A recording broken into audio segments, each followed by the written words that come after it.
Hi folks, I can finally share the first leaked images of the 150 to 600mm OM lens, the 9 to 80mm lens, and maybe even the OM-1II lens. It's not clear as of now because it looks exactly like the OM-1. 150 to 600mm lens, you can see it here.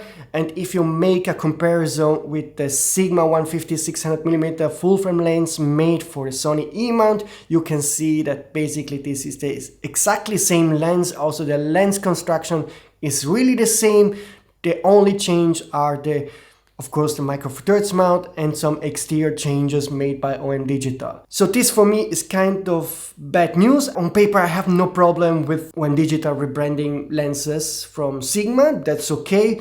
But there are two problems in the way they are doing it now. First of all, they are adopting a full frame lens on Micro Four Thirds, which means you have actually a lens that's really big, unnecessary big, because they have a lot of glass, so a lot of extra weight and size, because they have to cover a large sensor. That's a bit necessary for the Micro Four Thirds world, particularly if you want to sell the idea that buy into the Micro Four Thirds system because the lenses are compact. Still, I could have gone over it if at least the price would have been the same, but it looks like the price will be a lot higher, like $700 more than the Sigma version. So this is really bothering me. On some of the images leaked by Amazon Canada, you can see that the lens is attached on a camera. I checked those images, you can't really see much. I do think this is the new OM-1II, but it looks exactly like the OM-1. And indeed, what I told you in my previous video, there will be only small hardware changes, like an updated IBIS system, which has 1.5 stop more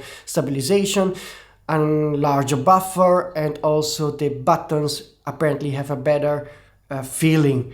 But that's it, that's what you can expect. I hope to get some high resolution OM-1II images soon, and then I will post them on 40rumors.com. What you also can see from the Amazon Canada leak is the pricing, which is above 3,000 Canadian dollars. That's around 2,300 US dollars, but I don't know if that will be the final pricing in US. You know, there's tax thing and other aspects to consider, so the pricing might be different. We also have the first leaked images of the 9 to 80mm lens. That's something that wasn't leaked by Amazon Canada, but I got it from my source, and you can see the images here. There are some exterior changes. I don't know if there's some kind of improvement on an optical level. I don't think so, but I cannot see it from those images. All these three products will be announced on January 30 at 6 AM London time. I will make a live blog on 40rumors.com, and we will see the first reviews, and maybe there are some positive surprises, something we didn't expect.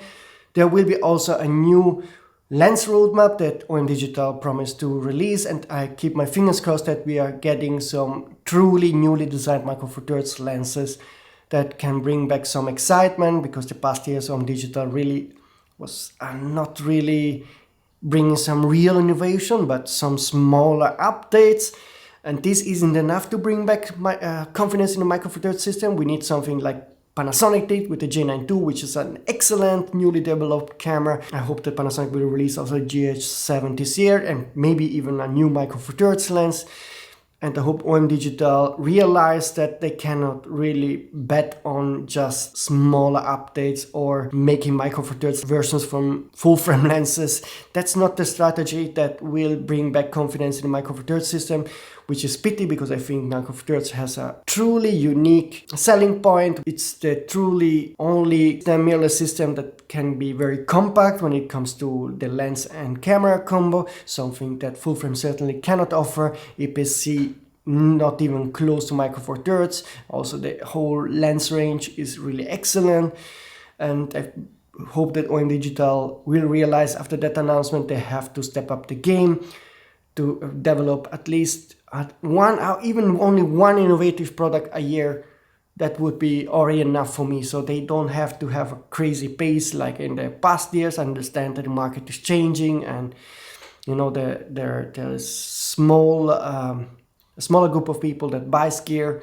That's true for Micro Four Thirds, but also for other systems.